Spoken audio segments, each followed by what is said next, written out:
పరిశుద్ధ నామమునకు స్తోత్రము కలుగును గాక. దేవుని యొక్క వాక్యం నుండి ఈరోజు మనం దేవుడు మనకిచ్చినటువంటి చక్కని సందేశాన్ని మన ఎడల ఆయన చూపిన కృపను బట్టి మరలా మీ మంచికి రావడానికి దేవుడు ఎంతగానో మనకి సహాయం చేసి ఉన్నాడు. ఈ రోజున బైబిల్లో నుంచి కొన్ని సత్యమైనటువంటి వాక్యాలు మనం చూడటానికి దేవుడు సహాయం చేయను గాక. ఆమోసు గ్రంథము 8వ అధ్యాయము 11వ వచనాన్ని నేను చదువుతాను. దయచేసి మీ దగ్గర బైబిల్ ఉన్నటువంటి వారు తీసి ఆ వాక్యాన్ని మీరు కూడా చూడాలని నేను ఆశపడుతున్నాను. ఆమోసు గ్రంథము 8వ అధ్యాయము 11వ వచనం. రాబో దినములందు దేశంలో నేను క్షామము పుట్టింతును, అది అన్నపానములు లేకపోవట చేత కలుగు క్షామము కాక యెహోవా మాట వినకపోవటం వల్ల కలుగు క్షామముగా ఉండును. ఇది యెహోవా వాక్కు. ప్రార్థన చేసుకుందాం. మమ్మల్ని అతిమిక్కిలిగా ప్రేమించినటువంటి మా ప్రియ పరలోకపు తండ్రి, నీ శ్రేష్టమైన దివ్యనామానికి వందనాలు, స్తుతులు, స్తోత్రాలు చెల్లిస్తున్నాము నాయన. ఈ లోకంలో మేము ఎన్ని సంవత్సరాలు జీవించినప్పటికీ కూడా మీ మాట వినమని చెబుతున్నావు, నీ వాక్యము కరువు అవుతుందని చెబుతున్నావు. కనుక ఈ కష్టకాలంలో కడవరి దినాల్లో ప్రభువా మీ సన్నిధిలో మేము మొరపెడుతూ ఉన్నాం. వారి కష్టకాలమున యెహోవా మొరపెట్టగా వారి మొర ఆలకించను అని మీ వాక్యం సెలవిస్తుంది. ప్రభువా, ఇప్పుడు మా దినాలన్నీ కూడా ఎన్నో కష్టతరమైనటువంటి దినాలుగా మేము చూస్తూ ఉన్నాం. మందిరానికి వెళ్ళి ఆరాధన చేయలేకపోతున్నాం, సమూహముగా సమాజంగా కూడి ఆరాధించలేకపోతున్నాం. ఎందుకు ఈ పరిస్థితి వచ్చిందో ప్రపంచంలో ఉన్నటువంటి ఏ మానవుడికి ఇది తెలియదు, నీకు ఒక్కడికే తెలుసు. దీన్ని ఎప్పుడు ఈ కరోనా నిర్మూలన చేసి ఆయా మందిరాల్లో మమ్మల్ని స్తుతించడానికి, మీ పరిశుద్ధ స్థలంలో కొనియాడటానికి, నీవు చేసిన గొప్ప కార్యాలు సాక్ష్యాలు చెప్పడానికి మమ్మల్ని అందరినీ మీరు జ్ఞాపకం చేసుకొని మరి ఒకసారి మీ పాద సన్నిధికి మమ్మల్ని చేర్చమని ఈ వాక్యం ద్వారా విలుచున్నటువంటి నీ ప్రజావాహినికి కొన్ని విషయాలు వారి జీవితంలో తెలియచేయమని, నన్ను కూడా నిలబెట్టి వాడుకున్నందుకై మీకు లెక్కలేని స్తుతులు, స్తోత్రాలు చెల్లిస్తూ మన ప్రభును రక్షకుడైనటువంటి యేసుక్రీస్తు ప్రశస్త నామమున అడుగుచున్నాను పరమ తండ్రి, ఆమేన్. ప్రియమైనటువంటి దేవుని బిడ్డలారా, రాబో దినములందు దేశంలో నేను క్షామమును పుట్టింతును, అది అన్నపానములు లేకపోవట చేత కలుగు క్షామము కాక యెహోవా మాట వినకపోవటం వలన కలుగు క్షామము. కనుక క్షేమము అనగా క్షేమము, క్షామము అనగా కరువు. అన్నపానములు లేక వచ్చేటటువంటి కరువు కాదట. ఈ రోజున ఎంత కరువు కాటకములో ఉన్న ఎంతోమంది దాతలు ముందుకు వచ్చి లేనటువంటి కొన్ని కుటుంబాలకి ఆదరణగా నిలుస్తూ వారికి సహాయం అందిస్తున్నారు. ఏదో ఒకటి కలిగిన వారు కలిగినట్లుగా, లేని వారు లేనట్లుగా వారు ఆహారాలు మనం తీసుకుంటున్నాం. ఆ కరువు అయితే కాదు. ఆ కరువు రాబోయే దినాల్లో వస్తుందేమో మనకు తెలియదు, కానీ ప్రస్తుతం వాక్యమైనటువంటి కరువు వచ్చిందని ఖచ్చితంగా మనం చెప్పవచ్చు. విశ్వాసంలో ముందుకు సాగుతున్నటువంటి వారు వాక్యం వినలేక అవిశ్వాసంలోనికి వెళ్ళిపోవడానికి అవకాశాలు ఎక్కువ కనిపిస్తూ ఉన్నాయి. వారిని బట్టి సంఘ నాయకులు కానీ, పాస్టర్స్ కానీ, మరి పాస్టర్సం కానీ విశ్వాసులుగా బలంగా ఉన్నటువంటి వారు వారి గురించి ప్రార్థన చేయాలని నేను మనం చేస్తూ ఉన్నాను. మనిషి ఎప్పుడు కూడా మనుషుల మాటలు వింటూ ఉంటాడు. లాయగా ఉన్నాడంటే లాయర్ మాటలు ఆ క్లయింట్ విని దాన్ని చేస్తూ ఉంటాడు. ఒక డాక్టర్ గారు, అయ్యా నీకు ఫలానా కారణాన్ని బట్టి నువ్వు అనారోగ్యంగా ఉన్నావు, మొట్టమొదటిగా ఈ ట్యాబ్లెట్ వేసుకో, తర్వాత ఈ యొక్క మందు వేసుకో అని క్రమంగా చెప్పినప్పుడు దాన్ని పాటిస్తూ ఉంటాం. అధికారులు చెప్తూ ఉంటారు, తమకు అవసరం వచ్చినప్పుడు మీకు రోడ్లు వేస్తాం, కరెంటు వేస్తాం, మీకు అన్నీ సర్వసమృద్ధిగా ఇస్తామని చెబుతూ ఉంటారు. వారి మాటలు వింటూ ఉంటాం. ఇలాగా మనం వెళుతూ ఉంటే అనేకమైనటువంటి ఈలోక సంబంధమైనటువంటి మాటలు మనం వింటూ ఉంటాం. ఈ లోకమైన సంబంధమైన మాటలు అవి అన్నిటికీ వ్యర్థమే వ్యర్థమే వ్యర్థమే అని తెలియజేస్తుంది వాక్యం. మనం ఎవరి మాట వినాలి? యేసుక్రీస్తులో ఉన్నటువంటి మాటల యొక్క గొప్ప శక్తిని మనం చూడబోతున్నాం. కనుక ఆయన మాట వినేటటువంటి దేవుని ప్రజలుగా నీవు ముద్రించబడాలి. ఒకసారి ఒక సంఘటన జరిగింది. అది ఏమనగా మత్తయి రాసిన సువార్త 8వ అధ్యాయము 5వ వచనం నుంచి కొన్ని వచనాలు ధ్యానం చేద్దాం. ఈ అధ్యాయంలో 5వ వచనం, మత్తయి రాసిన సువార్త 8వ అధ్యాయము 5వ వచనం చూస్తే ఇక్కడ శతాధిపతి యేసు ప్రభు వారి సంభాషణ గురించి చూస్తే చాలా మనకి విచిత్రంగా అనిపిస్తుంది. ఒక్కొక్కసారి ఒక మంచి అధికారి చూడండి, ఆయన కపెర్నహూములో ప్రవేశించినప్పుడు ఒక శతాధిపతి ఆయన దగ్గరకు వచ్చి, ప్రభువా, నా దాసుడు పక్షవాయుతో మిగులు బాధపడుచున్నాడని, ఇంటిలో ఉన్నాడని, పని ఉన్నాడని చెప్పి ఆయనని వేడుకొనెను. కనుక ఒక సైన్యాధిపతి అధికారం కలిగినటువంటి ఒక వ్యక్తి యేసు ప్రభు దగ్గరికి వచ్చాడు. వచ్చి ఏమంటున్నాడు? నా యొక్క దాసుడు అనారోగ్యంతో బాధపడుతూ ఉన్నాడు, కాబట్టి ఒకసారి నువ్వు వచ్చి ప్రార్థన చేయనున్నట్లుగా అడుగుతూ ఉన్నాడు. ఇప్పుడు యేసు ప్రభు సమాధానం చెప్తూ ఉన్నాడు. ఏమనంటే, యేసు నేను వచ్చి స్వస్థపరచని అతనితో చెప్పాడు. శతాధిపతి, అయ్యా నువ్వు వచ్చావు, నిజమే, మంచిదే, కాబట్టి నేను వచ్చి స్వస్థపరుస్తాను, పర్వాలేదు, వెళ్ళమన్నాడు. కానీ శతాధిపతి పట్టు విడవక 8వ వచనం, ఆ శతాధిపతి, ప్రభువా, నీవు నా ఇంటికి వచ్చడానికి నేను పాత్రను కాను అంటున్నాడు. అంటే ప్రభు సన్నిధిలో అతడు ఒక నిజాన్ని ఒప్పుకున్నాడు. నీవు నా ఇంటిలో నీకు వచ్చడానికి నేను పాత్రను కాను.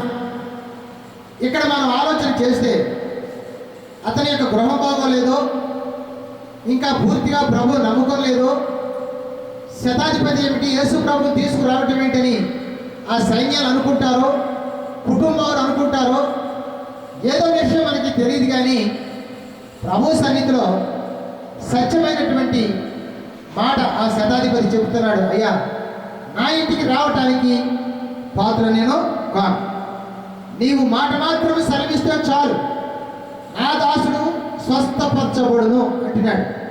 ప్రియమైనటువంటి దేవుని బిడ్డలారా, దేవుని యొక్క మాటలో ఉన్నటువంటి శక్తిని అతను చూడగలిగాడు. దేవుని యొక్క మాటలో ఉన్న ఆంతర్యతను చూసి, అయ్యా నువ్వు బిజీగా ఉన్నావు కనుక నీవు రావనవసరం లేదు ప్రభువా, ఒక మాట చెప్తే చాలు, నువ్వు ఏ మాట అయితే చెప్తావో ఆ మాట తీసుకొని వెళ్ళి నా దాసుడితో నేను చెప్తాను, అతను స్వస్థపరుస్తాడనేటువంటి విషయాన్ని తెలియపరిచాడు. ఎంత విశ్వాసం అండి! అన్యుడు శతాధిపతి యేసుని ఎరగనటువంటి వాడు, కానీ యేసుని గురించి విన్నాడు కనుక యేసు దగ్గరకు వచ్చాడు. మనం కూడా ఈ రోజున యేసు మాటలు వినటానికి యేసు దగ్గరకు రావాలి. యేసు మాటలు ఎక్కడ దొరుకుతాయి? పరిశుద్ధమైన గ్రంథంలో దొరుకుతాయి. యేసు మాటలు ఎక్కడ ఉంటాయి? పరిశుద్ధ మందిరాల్లో వినబడుతూ ఉంటాయి. ఈ రోజున అనేకమైనటువంటి యేసు మాటలు, దేవుని గురించినటువంటి మాటలు మనకి టీవీల్లో, వాట్సాప్లో, ఫేస్బుక్లో రకరకాలుగా వింటూ ఉన్నాం. విన్నటువంటి మన జీవితంలో తెలుసుకొని ఆ శతాధిపతి అన్నట్టు, అయ్యా ఇంకా నీ వాక్యం వినడానికి నా అర్హత లేదు, పలానా పాపం చేస్తూ ఉన్నాను, ఫలానా అపరాధం చేస్తున్నాను, నీకు విరోధంగా చేస్తున్నానని నీవు ఒప్పుకొని విడిచిపెడితే దేవుడు కనికరాన్ని ఇచ్చి నీ కుటుంబాన్ని నిన్ను ఆశీర్వదిస్తాడు. ఆ తర్వాత యేసు ఈ మాట విని ఆశ్చర్యపడ్డాడు. ఎందుకు ఆశ్చర్యపడ్డాడు? ఏంటి, నా మాటలోనే ఇంత స్వస్థత ఉందని ఈ శతాధిపతి ఎరిగాడా అని ఆశ్చర్యపడ్డాడు. యేసు చాలాసార్లు కొన్ని విషయాలు ఆశ్చర్యపడినట్లుగా బైబిల్ చెబుతుంది. ఆశ్చర్యపడి ఒక సంగతి అక్కడ తెలియపరుస్తాడు యేసు. ఏమంటే, వెంట వచ్చిన వారిని చూచి ఇశ్రాయేలులో ఎవరికైనా ఇంత విశ్వాసం ఉన్నట్టు నేను చూడలేదని మీతో నిశ్చయముగా చెప్పుచున్నాను. యేసు ప్రభు వెంట వచ్చుతున్నటువంటి వారిని ఆయన చూశాడు. యేసు ప్రభు వెంట 3 రకాలైనటువంటి గుంపులు ప్రయాణం చేసేవారండి. ఒక రకమైనటువంటి గుంపేమో యేసు ప్రభు బోధలు విన్న తర్వాత రొట్టెలు చేపలతో చక్కన భోజనం దొరుకుతుందట కదా. అందుకని యేసు ప్రభు ఎక్కడ మీటింగ్లు పెడితే, ఎక్కడ వాక్య ప్రసరం చేస్తే అక్కడికి ప్రయాణమై వెళ్ళేవాళ్ళు. రెండవ గుంపు ఉండేవాళ్ళు. వీళ్ళు ఏంటంటే కేవలము స్వస్థ గురించి వెళ్ళేవాడు. ఎందుకనగా వీళ్ళకి ఆత్మీయ రక్షణ అవసరం లేదు, ఆత్మీయ జీవితం అవసరం లేదు. వీళ్ళకి కావాల్సింది ఏమిటి అంటే స్వస్థత, శారీరకమైన స్వస్థత. కనుక శారీరకంలో ఎన్నో బలహీనతలు ఉంటాయి. పౌలు గారు అంటాడు, శరీరము బలహీనత ఆత్మసిద్ధం అంటాడు. శరీరంలో ప్రతి ఒక్క మనిషికి ఏదో ఒక బలహీనత ఉంటుంది. దానిని గుర్తుపెట్టుకొని అయ్యో ప్రభు నమ్ముకున్నాను, నా యొక్క పరిస్థితి ఇలాగా ఫలానా వ్యాధితో నేను బాధపడుతున్నానని మనం అనుకోని అవసరం లేదు. ఎందుకనగా ఈ మట్టిలో కలిసిపోతుంది. కానీ ఆత్మ తాను దయచేసిన దేవుని దగ్గరికి వెళుతుంది. కనుక ఈ ఆత్మ యొక్క అప్పగించవలసినటువంటి బాధ్యత ప్రతి క్రైస్తవుడి మీద, ప్రతి మానవుడి మీద ఉందని బైబిల్ చెబుతూ ఉంది. ఈ వెంట వచ్చినటువంటి వారిలో ఇక 3వ రకమైనటువంటి గుంపు ఉండేవాడు. వీళ్ళు ఎలాగంటే, యేసు ప్రభు మా రక్షకుడు, మా సొంత రక్షకుడు, మేము ఆయన అంగీకరించాం, విగ్రహాలను విడిచిపెట్టాం. ఆయన అన్నాడు నేనే మార్గము సత్యము జీవము అన్నాడు కనుక ఆయన మేము వెంబడిస్తాం. నిత్యరాజ్యానికి మమ్మల్ని తీసుకొని వెళ్తాడు. ఆ రాజ్యంలో మేము పాలిభాగస్తులు అవుతాం. ఆ రాజ్యంలో ఉండటానికి మాకు అవకాశం కలుగుతుంది అని ఈ 3వ గుంపు వారు యేసు ప్రభుని వెంబడించేవారు. అందుకే వెంట వచ్చుతున్నటువంటి వారిని చూసి ఇప్పుడు నాతో ప్రవేశించేటటువంటి ఇశ్రాయేలీలలో ఇంత గొప్ప విశ్వాసం ఉన్నట్టు నేను చూడలేదని ఆ చుట్టూ ఉన్నటువంటి వారి గురించి యేసు ప్రభు చెప్పడం జరిగింది. ప్రియమైనటువంటి దేవుని బిడ్డలారా, మనం కూడా మన జీవితంలో యేసు ప్రభువుని వెంబడించి ఆయన అడుగుజాడలు నడిస్తే మన జీవితంలో ఎన్నో మేలులు ఉపకారాలు జరుగుతూ ఉంటాయి. కనుక లూకా రాసిన సువార్త 5వ అధ్యాయము 3 నుంచి 7 వరకు మనం చూస్తే అనేకమైనటువంటి విషయాలు అక్కడ మనకి తేలితెల్లగా మనకి కనిపిస్తూ ఉంటాయి. ఆ అధ్యాయంలో ఉన్నటువంటి భాగాలను మనం చూస్తే లూకా రాసిన సువార్త 5వ అధ్యాయము 7వ వచనం నుంచి కొన్ని వచనాలు జ్ఞాపకం చేస్తాను. వారు ఎవరి మాట విన్నారు, వారి జీవితంలో జరిగినటువంటి మేలులేమిటి, యేసు ప్రభుని వెంబడించడానికి గల కారణాలు ఏమిటి అని తేలితెల్లగా ఆ అధ్యాయంలో మనకి కల్పించినట్లుగా మనం చూస్తాం. ప్రియమైనటువంటి దేవుని బిడ్డారా, ఇక్కడ మనం చూస్తే ఈ లూకా రాసిన సువార్త 5వ అధ్యాయంలో చూస్తే 3వ వచనం నుంచి మనం చదువుదాం. ఆయన ధోని ఎక్కి, సీమోనుదైన ఒక ధోని ఎక్కి ధరణిని కొంచెము త్రోయమని అతనిని అడుగగా కూర్చుండి ధోనిలో జనసమూహమును బోధించుచుండెను. ఆయన బోధించిన సాయించిన తరువాత నీవు ధోనులకు లోతుకు నడిపించుము, చేపలు పట్టకు మీ వలలు వేయడని సీమోనుతో చెప్పగా జరిగినటువంటి సంభాషణ మనం చూస్తే ఈ ధోనిలో ప్రభువారు ఎక్కారు. ఒక ఆశ్చర్యమైన కార్యాన్ని, ఒక అద్భుతమైన కార్యాన్ని వారి జీవితంలో చేయాలని, అక్కడ దేవుడెవరో వారికి తెలియాలని, అవిశ్వాసులుగా ఉన్నటువంటి జనాంగాల గురించి ఇక్కడ ప్రస్తావన చేస్తూ సీమోనుదైన ఒక ధోని నువ్వు లోతుగా నడిపించమని చెప్పాడు. అప్పుడు సీమోన్ 5వ వచనంలో చెప్తున్నాడు. సీమోన్ అంటున్నాడు, ఏలినవాడా, రాత్రంతా మేము శ్రమపడితిమి, ప్రయాసపడితిమి, కానీ మాకేమీ దొరకలేదు. సమాధానం చూడండి.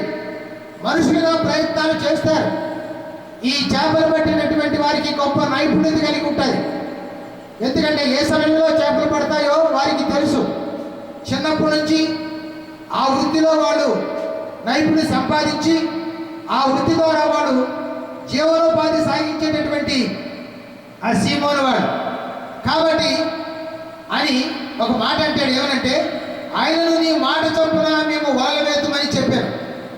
ప్రభువా, సరే, ఇంతగా మేము చెబుతున్నాం కదా, మేము వలలు పడటానికి, చేపలు పడటానికి ఎంతో నైపుణ్యత కలిగినటువంటి వారు అయినప్పటికీ కూడా నీవంటున్నావు కదా, లోతుగా నడిపించి ఇప్పుడు వలలు వేయమని చెప్పినప్పుడు ఆ మాటకి ప్రాధాన్యత ఇచ్చాడు, ఆ మాటకి విలువిచ్చాడు. నీవు యేసు ప్రభు మాటకు విలువిస్తున్నావా? దైవ సేవకుడు మాటకు విలువిస్తున్నావా? దైవ సేవకురాల మాటకు విలువిస్తున్నావా? నువ్వు నేర్చుకో. ఈ ఉదయకాల సమయంలో మనకి ప్రభు నేర్పుతున్నాడు కనుక యేసు ప్రభు యొక్క మాటకు విలువనిచ్చి వల వేయటం ప్రారంభించాడు. ఎప్పుడైతే ఆ వల వేయటం ప్రారంభించాడో వారు అలాగూ చేశారు. ఎలాగ చేశారు? ఆయన ఏదైతే చెప్పాడో అది వారు చేశారు. మనమైతే ఒకటి చెప్తాము, ఒకటి చేస్తాం. కనుక వాళ్ళు అలా చేయలేదు. యేసు మాటకు లోబడ్డారు, యేసుతో ప్రయాణం చేస్తున్నారు. కనుక యేసు యొక్క ఆంతరంగాన్ని, యేసు వాళ్ళ హృదయాన్ని ఎరిగినటువంటి దేవుడు కనుక నా మాట చేపలు బల వేయమన్నప్పుడు వాళ్ళు విస్తారమైనటువంటి చేపలు పట్టినట్లుగా మనం చూస్తున్నాం. ప్రియమైనటువంటి దేవుని బిడ్డలారా, దేవుని మాట వినడం వలన ఆ రోజున వారు విస్తారమైనటువంటి చేపలు పట్టారు. ఈ రోజున నీవు దేవుని మాట విని ఆయన అడుగుజాడలో నీవు నడుచుకున్నట్లయితే విస్తారమైనటువంటి దీవెన, ఆశీర్వాదం మీ కుటుంబాల పైన వస్తని వారు చెప్పారు. వారు వేరే దోళ్ళు వారిని సైకిల్ చేస్తూ ఉన్నారు. అయ్యా, మా వలలు మేము అనుకున్న దానికంటే ఎక్కువగా చేపలు పట్టడం వలన మా వలలు పిగిలిపోయేటట్లు ఉన్నాయి కనుక మీరు మాకు వచ్చి సహాయం చేయండి, మీరు మాకు వచ్చి హెల్ప్ చేయండి, మీరు రండి అని వారు కేకలు పెట్టినట్లుగా మనం చూస్తున్నాం. ప్రియమైనటువంటి దేవుని బిడ్డారా, దేవుని మాటలో ఉన్నటువంటి శక్తిని వారు చూడగలిగారు. దేవుని మాటలో ఉన్నటువంటి ఆంతరంగాన్ని వారు చూడగలిగారు. మనం కూడా మన జీవితంలో ఆయన మాటకు లోబడి ఆయనతో మన జీవితాన్ని కొనసాగిస్తూ, ప్రభువా, నీవే మా రక్షకుడు, నీవే మాకు ఆధారము కనుక నీ మాట వినేటటువంటి వారుగా మమ్మల్ని చేయి. ఒకవేళ ఇప్పటి వరకు నీ మాట విననటువంటి వారుగా మేము ఉంటే, నీ మాట తెలియనటువంటి వారుగా ఉంటే, ఆ మాట ద్వారా మేము రక్షించబడాలి, ఆ మాట ద్వారా మా కుటుంబాలు దీవించబడాలని నీవు ఎప్పుడైతే ఆయన సన్నిధిలో ప్రార్థించినట్లయితే తప్పకుండా ఆయన నీ కార్యాన్ని నెరవేరుస్తాడు. ప్రవక్త అయినటువంటి ఇర్మియా 7వ అధ్యాయం 23వ వచనంలో ఒక చక్కని మాట మనకి తెలియపరుస్తూ ఉంది. ఆ విషయంలో మనం చూస్తే ప్రవక్త అయిన ఇర్మియా గ్రంథము 7వ అధ్యాయము 23వ వచనంలో మనం చూస్తే, ఏదనగా నా మాటలు విని అంగీకరించినాడా నేను మీకు దేవుడినయ్యుందును, మీరు నాకు జనులయ్యుందురు, మీకు క్షేమము కలిగినట్లు నేను మీకు ఆజ్ఞాపించున్న మార్గమంతటిని మీరు నడుచుకొందురు. నిజమే ప్రియులారా, ఆయన మనకు క్షేమం కలిగించేసినటువంటి వాడు. ఈ లోకంలో మనకి ఎవరు ఉన్నా ఎవరు లేకపోయినా క్షేమముగా చేసేటటువంటి వారు మన జీవితంలో ఉండరు. ఆయన అంటున్నాడు, నా మాటలు అంగీకరించండి, నేనే మార్గమును సత్యమును జీవమును ఉన్నాను, పరలోక రాజ్యానికి దారి చూపించేటటువంటి నేనే. నీ పాపాల గురించి, శాపాల గురించి, అక్రమాల గురించి రోమా సామ్రాజ్య ప్రభుత్వం వారి చేత నెట్టివేయబడి, కొట్టివేయబడి, బీపీ నాగల్సాలతో దున్నబడి, రక్తసిక్తమై ఎండలో మండుటెండలో నీ గురించి చనిపోయినటువంటి వాడు నేనే. కనుక నా మాట విన్నట్లయితే మీరు నా కుమార్తెల ఇందురు, నా కుమారుల ఇందురు అని చెబుతూ ఆ యొక్క 6వ అధ్యాయము 6వ అధ్యాయము 14వ వచనంలో యెహోవా ఎలాగూ సెలవిస్తున్నాడు, మార్గంలో నిలిచినచుడి, పురాతన మార్గం గురించి విచారించుడి, మేలు కలుగు మార్గం ఏదో అని తెలుసుకోండి, అందులో నడుచుకోండి, అప్పుడు మీకు నెమ్మది కలుగును. నిజమే, పూర్వ మార్గములైతే అనేకమైనటువంటి విగ్రహారాధనలోను, అనేకమైనటువంటి సమస్యల్లోనూ, అనేకమైనటువంటి విషయాల్లో మనం నడిచాము. కానీ ప్రభు యొక్క మార్గంలో మనం నడవలేదు. ఆయన మార్గాన్ని మనం అనుసరించి నడిచేటటువంటి వారంగా ఉండాలి. అందుకే ప్రభు అంటున్నాడు, నీ దేవుడైన యెహోవా మాట నువ్వు శ్రద్ధగా విని ఆలకించినట్లయితే, ఆ వాక్యానుసారముగా నీ జీవించినట్లయితే భూమి మీద సమస్తమైనటువంటి ఆశీర్వాదములు నీకు ఇస్తానంటున్నాడు. కనుక మొట్టమొదటిగా నీవు చేయవలసిన పని ఏమిటంటే, దేవుని మాటకి లోబడి, దేవుని మాటకు లోబడి, దేవుని యొక్క మాటకి విని ఆయన అనుసరించేటటువంటి దేవుని యొక్క బిడ్డగా నీవు ఉండాలని దేవుని యొక్క వాక్యము సెలవిస్తుంది. అందుకే పౌలు గారు ఆ ఎఫెసీ రాసిన సంఘానికి 5వ అధ్యాయంలో అంటాడు, దినములు చెడ్డవి కనుక సమయముని పోయిక సద్వినియోగం చేసుకోమంటాడు.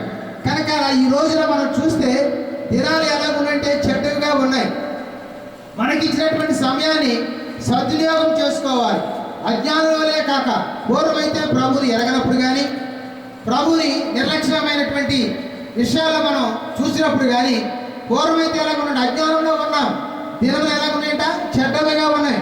కనుక సమయాన్ని పోనీక సద్వినియోగం చేసుకోండి, అజ్ఞానం వలే గాక.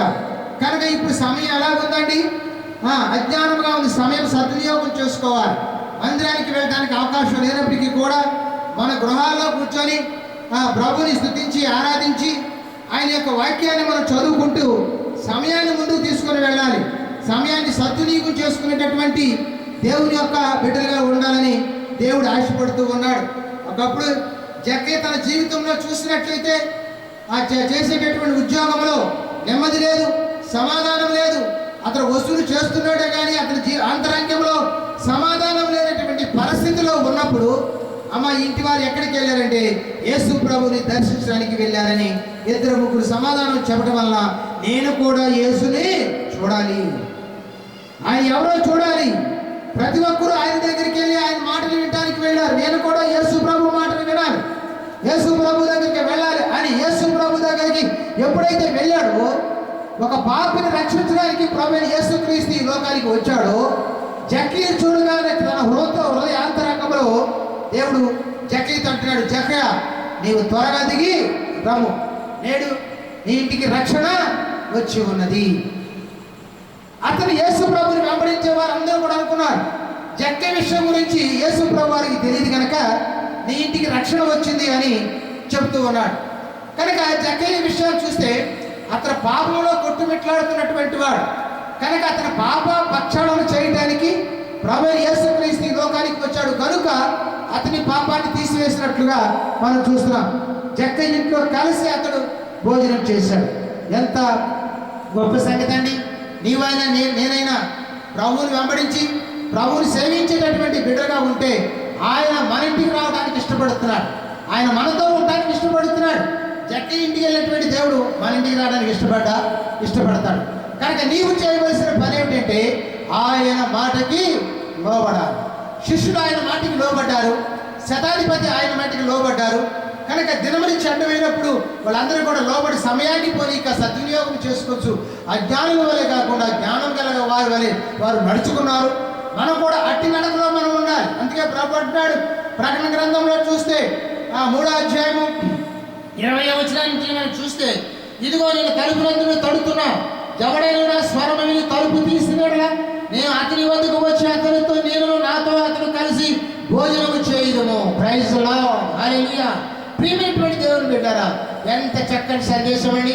ప్రభు అంటున్నాడు, ఎవడైనా తలుపు తీసిన ఎడలా, వాడు ఎలాంటి పాపి అయినా, ఎలాంటి వ్యక్తి అయినా, ఏ కుల మత సంబంధమైనా కానీ యేసు ప్రభు రక్షణ అని నీ నోటితో ఒప్పుకుంటే, నీవు బాప్తీసం తీసుకొని ప్రభు యొక్క శరీరక్తలో పాలు పొందులు పొందితే వాడు ఎవడైనా పర్వాలేదు. గ్రీకు దేశస్తులని ఏ దేశం ఆయనకి ఏ భేదము లేదు, అందరూ మారు మనసు పొందాలని ఆయన ఆశపడుతున్నటువంటి దేవుడు కనుక ఆయన అంటాడు, ఎవడైనాను నా స్వరం విని నా మాట విని తలుపు తీసినేలా అతనితో నేను నాతో కూడా అతను కలిసి భోజనము చేయదు. మా అబ్బాయి ఎంత గొప్ప విందండి. భోజనం చేయటువంటి యేసు ప్రభుతో భోజనం చేయటువంటి ఆషామాష కాదు. ఈ లోకంలో ఒక ఉన్నత అధికారి కానీ ఒక ఉన్నత ఉద్యోగి కానీ మనతో భోజనం చేస్తే మనం అనేక మందికి మనం చెప్తూ ఉంటాం, ఫలానా వ్యక్తి కలెక్టర్ గారు నాతో భోజనం చేశాడు, కలెక్టర్ గారు మా ఇంటికి వచ్చారని మనం ఏదో రకాలుగా చెప్తూ ఉంటాం. వికలాంగ సంబంధమైనటువంటి మనిషే ఆ విధంగా చెప్తే ప్రభు మనతో భోజనం చేస్తే ఎందుకు? అదే కాకుండా అంటాడు, నేను జయించి నా తండ్రితో కూడా సింహాసనంలో కూర్చున్న ప్రకారము మిమ్మల్ని కూడా నా తండ్రి సింహాసనంలో కూర్చుండనిచ్చేదను. కనుక ఆయన ఈ లోకాన్ని జయించాడు. దేని ద్వారా జయించాడు? రోమ సామ్రాజ్యం వారు కొడుతూ తీసుకుని వెళ్ళిపోతుంటే, ఆయన మీద ఉమ్ము వేస్తుంటే, మీరేమి చేస్తున్నారో తెలియదు కనుక వీరిని క్షమించండి అని ఆయన చెప్పాడు. ఆ క్షమా స్వభావం మన జీవితంలో ఉందా? ఆ క్షమించేటటువంటి అనుభవం మన జీవితంలో ఉందా? మనం ఏ విధంగా ప్రభు మాట వింటున్నాం? ప్రభుతో మన సహవాసం చేస్తున్నావా? మన సహవాసం ఎవరితో చేస్తూ ఉన్నాం అని మనమే ప్రశ్న వేసుకొని ఈ విన్నటువంటి వాక్య సందేశం ద్వారా ఆధిక్యమైనటువంటి జీవితాన్ని జీవించాలని, ప్రభు కొరకు ఒక సాక్షిపెట్టుగా జీవించాలని నేను మీకు తెలియజేస్తున్నాను. దేవుడు ఈ యొక్క పరిశుద్ధమైనటువంటి వాక్యాన్ని దీవించునుగాక. ఆమేన్. ప్రియమైనటువంటి దేవుని బిడ్డలారా, మరి ఈ యొక్క మెసేజ్లు ఈ నిత్య కృప ద్వారా వచ్చినటువంటి ఈ యొక్క టీవీ ద్వారా వచ్చినటువంటి మాకు ఫోన్లు అనేకంగా వస్తూ వాక్య సందేశాలు మా గురించి ప్రార్థన చేయమని పలువురు కోరడం జరిగింది. మరలా ఆ ప్రార్థన గమనిస్తాను. మీ అవసరం గురించి ప్రార్థన చేస్తాం మేము. ఆ ప్రార్థన నెంబర్ నోట్ చేసుకోండి. 949169899. మరలా వినండి, 949169899. ఈ నెంబర్కి ఫోన్ చేసి మీ ప్రార్థన అవసరం గురించి మాకు ఫోన్ చేసినట్లయితే 24 గంటల సమయంలో ఎప్పుడైనా మీకు ప్రార్థన చేయబడడం. దేవుడి మాటలు దీవించునుగాక. చిన్న ప్రార్థన చేసుకుందాం. మమ్మల్ని అతిమికలుగా ప్రేమించినటువంటి మా ప్రియ పరలోకపు తండ్రి, ఈ శ్రేష్టమైన నామానికి వందనాలు స్తోత్రాలు చెల్లిస్తున్నాము ప్రభువా. ఈ యొక్క మధ్యాహ్న కాల సమయంలో ఈ మహాకృపా ప్రేమ బట్టి మీరు మమ్మల్ని జ్ఞాపకం చేసుకొని చిన్ని మాటలు మాకు నేర్పించారు ప్రభా. నీ మాటలో ఉన్న శక్తిని, నీ మాట వింటే మా జీవితాలు ఏమైతే వాటిని తేలితెల్లగా మాకు తెలియపరిచారు ప్రభా. నీకు వందనాలు. కాబట్టి మా తండ్రి, ఈ నిత్య కృపా టీవీ ఛానల్ ద్వారా మమ్మల్ని జ్ఞాపకం చేసుకొని నానాటికి అభివృద్ధి పరిచి కృపలో ఉంచమని మన ప్రభువును రక్షకుడైనటువంటి యేసుక్రీస్తు ప్రశస్త నామమున అడుగుచున్నాము పరమ తండ్రి. ఆమేన్. మన పరలోకపు తండ్రి యొక్క ప్రేమయు, ప్రభు అయినటువంటి యేసుక్రీస్తు కృపయు, పరిశుద్ధాత్మ కన్యక సహవాసము ఇప్పుడు ఎల్లప్పుడు మనకి, మన కుటుంబానికి, సర్వ పరిశుద్ధునికి సదా ఆయనే తోడుగా. Praise God. Thank you. Praise.